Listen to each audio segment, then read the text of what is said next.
Լիազորություններն ավարտող խորհրդարանում իշխանությունը արտահերթ է հրավիրել։ Առաջիկա ընտրություններից 2 ամիս առաջ ՔՊԱ-ականները ընտրական օրենսգրքում փոփոխություններ են ուզում անել, խաղի կանոններն են խմբագրում։ Հրատապությունը կայանում է նրանում, որ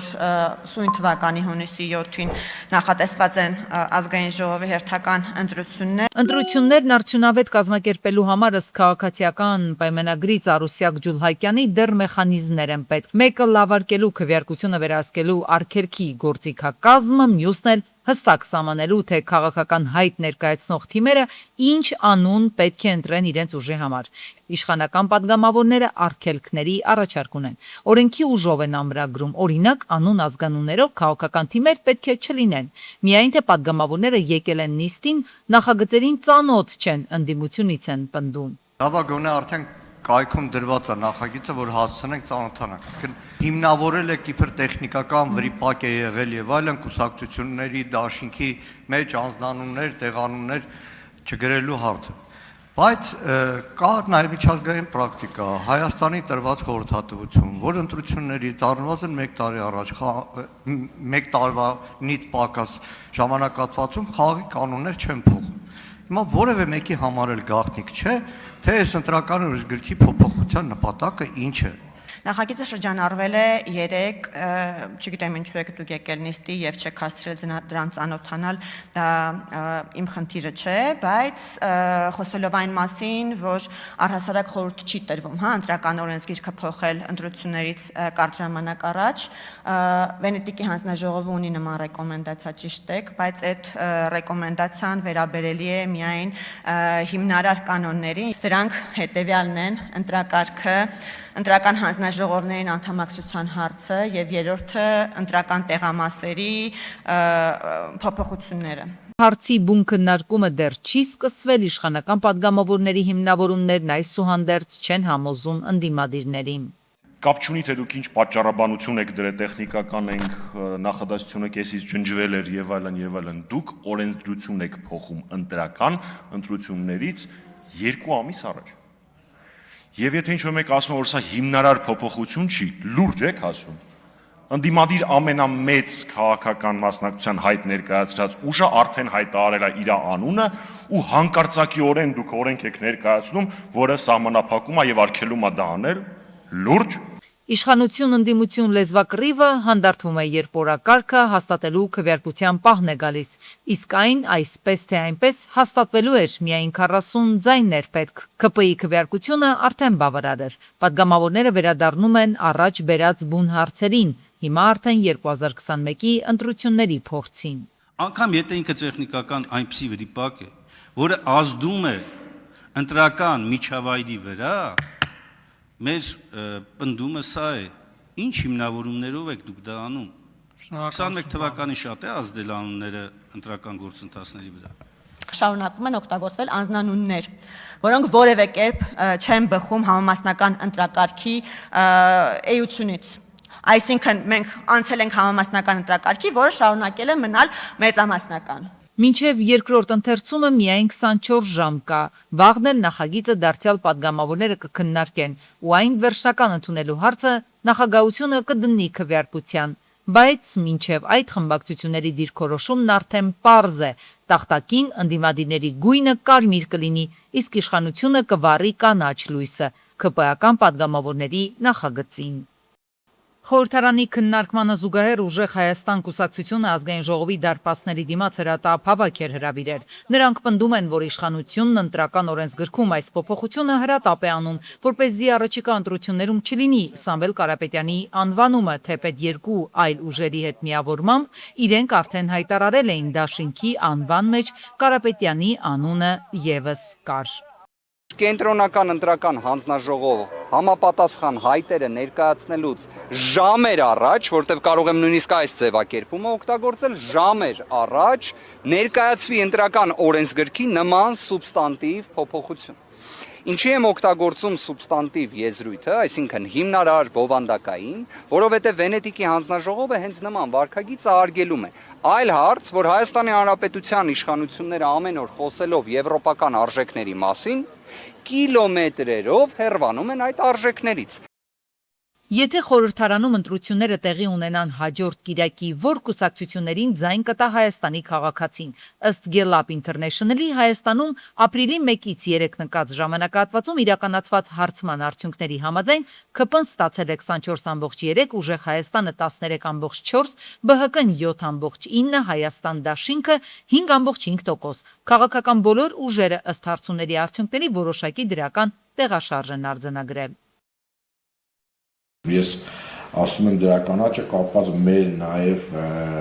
վերջի 2-3 ամսվա ընթացքում իրականացված փակ հարցումների տվյալներով ես կարողանում եմ տենդենսները տեսնել եւ ստեղ կա դրական աճ եւս Հայաստան դաշինքի մոտ դոկ կուսակցություն 3.1% եւս ունի դրական աճ տենդենս Հայաստանի Հանրապետական կուսակցություն 1.9%, Լուսավոր Հայաստան կուսակցությունը ունի դրական շարժ 1.7%-ն ասել որ իրենց քվեարկելու են, Հայաստանի Շնորհապետական կուսակցություն 1.5%, Միասնության թևեր 1.5%, Հայաստան Հանրապետություն կուսակցություն 1.1% եւ Հայ ազգային կոնգրես կուսակցություն 1.1%։ Գյուրջան Կասկադ 60 ամիս փուլային վճարում բազմաթիվ առավելություններ։ Ամենայն հայոց կաթողիկոսը Սուրբ Աստվածածնի ավետման տոնի առիթով շնորհավորական ուղերձ է հղել, ընդգծելով մայրության բերկրանքի կարևորությունը եւ հայ կանանց հավատով ու նվիրումով դժվար ժամանակները հաղթահարելու կարողությունը, ինչպես նաեւ աղոթել նրանց բարեհաջող որդեծնության համար։ Հայաստանի Հանրապետության արտաքին գործերի նախարարը հեռախոսազրույց է ունեցել Եվրոպական հանձնաժողովի փոխնախագահ Կայա Կալասի հետ, քննարկվել են Հայաստան-Եվրամիություն գործընկերության ռազմավարական օրակարգի առաջմղման քայլերը, առաջիկա բարձրաստիճան այցերը եւ նախաձեռնությունները, ինչպես նաեւ մտքեր են փոխանակվել Մերձավոր Արևելքում ստեղծված իրավիճակի եւ դրա կարգավորման հնարավորությունների շուրջ։ Հայաստանում Իրանի դեսպանը հայտարարել է, որ Միացյալ Նահանգների եւ Իսրայելի հետ հակամարտության պայմաններում Իրանի եւ Հայաստանի միջև առևտուրը որոշ չափով տուժել է, սակայն էական ազդեցություն չի կրել։ Նրա խոսքով ՍԱՄՆ բաց է, բեռնափոխադրումները շարունակվում են։ Երկու երկրները քննարկում են նաեւ նոր նախագծեր, այդ թվում Արաքս գետի վրա երկրորդ կամրջի կառուցումը, ինչը կարող է խթանել տնտեսական կապերի հետագա զարգացումը։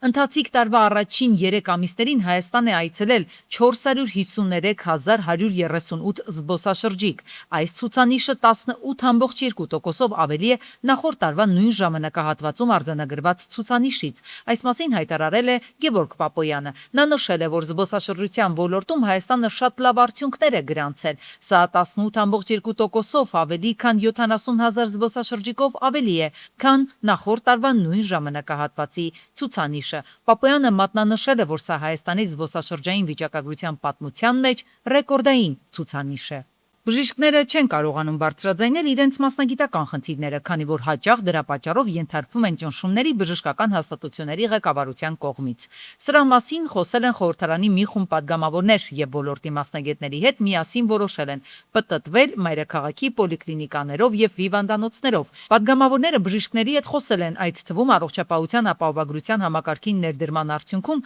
պացիենտների հոսքի ավելացման եւ վճարվող աշխատավարձի նվազման հարցի շուրջ։ Ուշադրության են հրավիրել նաև այն փաստի վրա, որ պոլիկլինիկաներում փակվելու են վարակիչ հիվանդությունների դեմ պայքարի կաբինետները։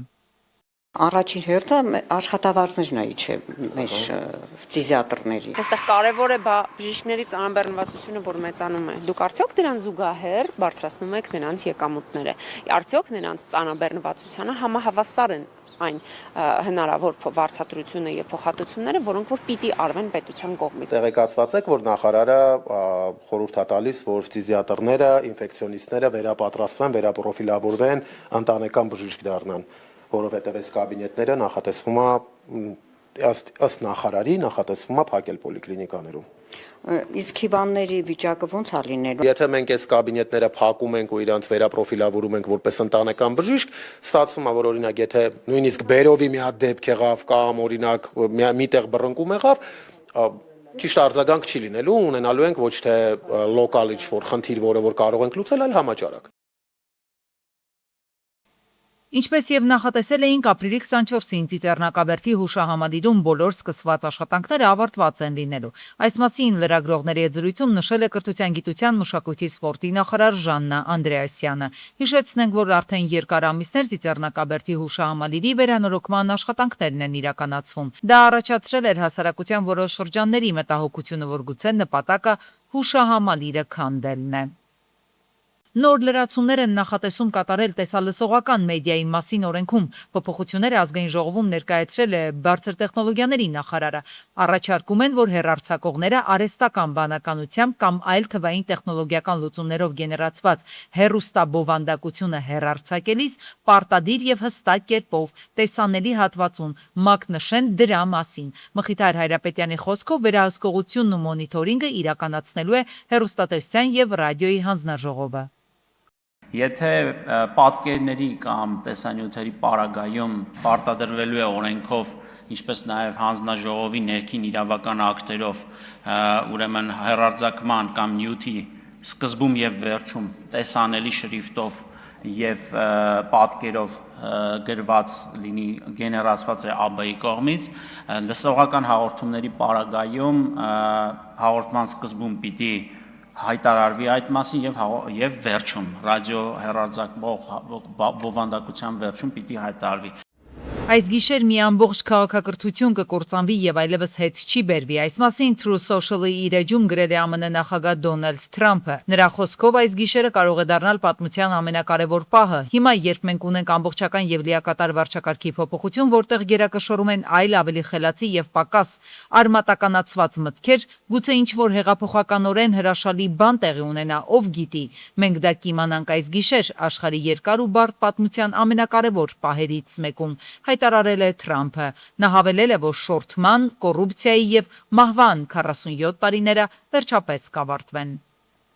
Թեհրանը Վաշինգտոնին հակամարտության դադարեցման վերաբերյալ կարևոր առաջարկ է արել, սակայն Ամերիկայի Միացյալ Նահանգները դա բավարար չի համարում։ Առանց մանրամասներ հայտնելու Թրամփը հերքել է 45-օրյա պատերազմի հաստատման մասին տեղեկությունները։ Հիշեցնենք, նախորդին նա հայտարարել էր, որ մի ամբողջ երկիր կարող է ոչնչացվել մեկ գիշերվա ընթացքում, այդ գիշերը կարող է լինել վաղը։ Իրանցիները լավ մարտիկներ են, նրանք շատ կոփված ժողովուրդ են, հայտարարել է Միացյալ Նահանգների նախագահը։ Թշնամին այնքան ուժեղ չէ, որքան մեկ ամիս առաջ էր, նրանք հիմա ընդհանրապես ուժեղ չեն, նշել է Թրամփը։ Նա նաև հավելել է, որ Թեհրանը Վաշինգտոնին կարևոր առաջարկ է արել հակամարտությունը դադարեցնելու համար, սակայն Միացյալ Նահանգները դա բավարար չի համարում։ Մենք կարող ենք հենց հիմա լքել Իրանը, բայց ես ուզում եմ այս գործն ավարտին հասցնել։ Թրամփը հերքել է տեղեկությունները, որոնք քննարկվում է 45-օրյա հրադադար հաստատելու մանրամասները։ Իրանցիները լավ մարտիկներ են, նրանք շատ կոփված ժողովուրդ են, սակայն նրանք այնքան ուժեղ չեն, որքան մեկ ամիս առաջ էր, նրանք հիմա ընդհանրապես ուժեղ չեն։ Մենք կարող ենք հենց հիմա լքել Իրանը, բայց ես ուզում եմ այս գործը ավարտին հասցնել։ Ամերիկայի Միացյալ Նահանգների դեմոկրատական կուսակցության ներկայացուցիչները հայտարարել են հաջորդ շաբաթ Պենտագոնի ղեկավար Փիթ Հեքսեթի դեմ իմպիչմենտի գործընթաց սկսելու մտադրության մասին։ Axios պորտալի տեղեկացմամբ իմպիչմենտի շարժառիթը Իրանում իրականացվող գործողությունների իրականացման ժամանակ կիրառվող մեթոդներն են։ Դեմոկրատ սենատոր Անսարին Պենտագոնի ղեկավարին մեղադրել է ամերիկացի զինծառայողների կյանքին ու առողջությանը սպառնացող վտանգների ստեղծման եւ ռազմական հանցագործություններ կատարելու մեջ։ Հանգստյան օրերին Քանաքեր-Զեյթուն վարչական շրջանում Լեփսյուսի 41 եւ հարակից մի քանի շենքերի դիմաց գտնվող դիտահորից ջուր էր դուրս գալիս։ Ինչ ջուր է բնակիչները չգիտեին, միայն հասկանում էին, որ կոյաջուր չէ, հոտ չկա։ Իսկ ջուրը մոտ 2 կիլոմետր էր հոսում, ողողում հարակից շենքերի բակերն ու ճանապարհները։ Քանաքեր-Զեյթուն վարչական շրջանի ղեկավարին էին դիմել քաղաքացիները, օպերատիվ են գործել։ Veolia ջուր ընկերության Քանաքեր-Զեյթունի մասնաճյուղի աշխատակիցները արագ եկել են ու էլեկտրական պոմպով հեռացրել ջուրը վնասված հատվածը գտնելու համար։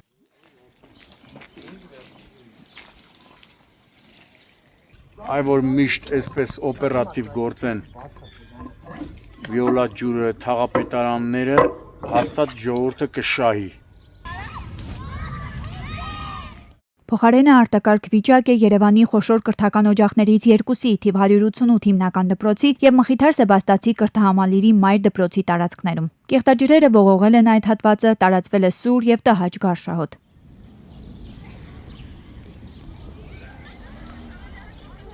Այստեղ սովորող մոտ 4000 աշակերտ ամեն օր դպրոց հաճախում են հակասանիտարական պայմաններում, շնչում այդ հոտը, տեղաշարժվում աղտոտված տարածքում։ Veolia ջուրընկերությունը մի քանի անգամ փորձել է կարգավորել խնդիրը, փոխվել են դիտահորերը, տեղադրվել նորերը, իրականացվել են որոշակի աշխատանքներ։ Ու չնայած այդ քայլերին կեղտաջրերի հոսքը չի դադարել։ Ավելին, վիճակը գնալով ավելի է սրվել։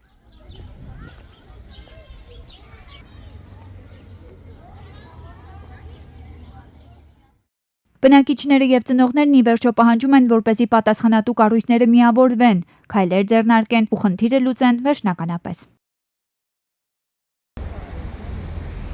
Ապրիլի 7-ին ողբերգական վթարը տեղի ունեցել Կոտայքի մարզում Երևան-Սևանի Ջևան ճանապարհին Նիսանը բախվել է քարե պատնեշին, հետո ճանապարհի բաժանարար գոտում տեղադրված երկաթե գովազդային սյանը։ Վիրավորներից երկուսին մեքենայից դուրս են բերել պարեկները քաղաքացիների օգնությամբ, իսկ մեկին Փրկարարծրայության Աբովյանի շրջփրկարարական ջոկատի փրկարարները օգտագործելով հատուկ տեխնիկա։ 35-ամյա Հրանտ Ասատրյանը, 37-ամյա Արման Զաքարյանը վնասվածքներով տեղափոխվել են Սուրբ Գրիգոր Լուսավորիչ բժշկական կենտրոն, իսկ 39-ամյա Բեգլար Սարիբեկյանը Երևան բժշկագիտական կենտրոն։ Ավելի ուշ սակայն տեղեկություն է ստացվել, որ վերջինս գիտակցության չգալով մահացել է։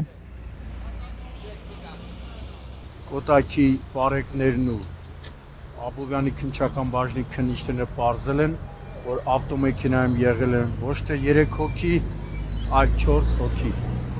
Մնացած 3-ը տեղափոխվել են Սուրբ Գրիգոր Լուսավորիչ բժշկական կենտրոն։ Նույն օրը դարձյալ Երևան-Սևանի Ջևան ճանապարհին մեկ այլ հատվածում շղթայական վթար է տեղի ունեցել։ Պարզվել է, որ բախվել են 2 Տեսլա, Հոնգչի, Տոյոտա եւ Շևրոլե մեքենաները։ Օպերատիվորեն ժամանել են ոստիկանության պարեկային ծառայության Կոտայքի մարզի գումարտակի 2-րդ վաշտի առաջին դասակի պարեկները, Փրկարարծրայության Աբովյանի շրջփրկարարական ջոկատի փրկարարները։ Պարեկների այսքան շատ ժամանման պատճառը նրանում է, քանի որ ստեղծվել էր բավական մեծ խցանում եւ նրանց շնորհիվ խցանումը կարծես թե բացվեց, երթևեկությունը մի փոքր առաջ է ընթանում։ Իսկ ապրիլի 6-ին էլ նույն հատվածում բախվել են Շևրոլեն ու Կիան, տուժած չկար։ Ժամանել են ոստիկանության պարեկային ծառայության Կոտայքի մարզի գումարտակի 2-րդ վաշտի պարեկները։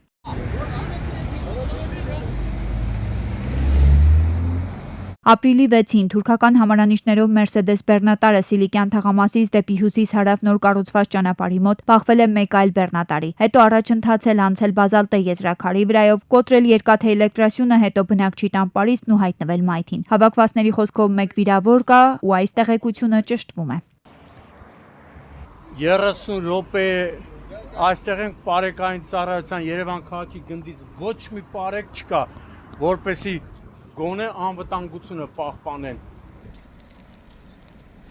Ապրիլի 6-ին Մասիսն ու Բարաշեն ճանապարհին 46-ամյա Ստեփանը իր BMW X5-ում հրդեհ է նկատել։ Վերջինը կայանել է մեքենան, զանգահարել 112 օպերատիվ կառավարման կենտրոն։ Փրկարարծրայության Մասիսի շրջփրկարարական ջոկատի փրկարարները մարել են մեքենայում առաջացած կրակը, սակայն այն ամբողջությամբ մոխրակույտի է վերածվել։ Ժամանել են ոստիկանության պարեկային ծառայության Արարատի մարզի գումարտակի առաջին վաշտի առաջին դասակի պարեկները։ Վարորդը հայրիկի հետ է եղել, իսկ մեքենան շահագործվելիս է եղել հեղուկ գազով։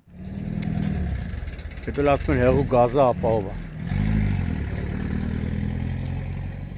Ըստ նախնական տեղեկությունների բարեբախտաբար ուժասեր չկան։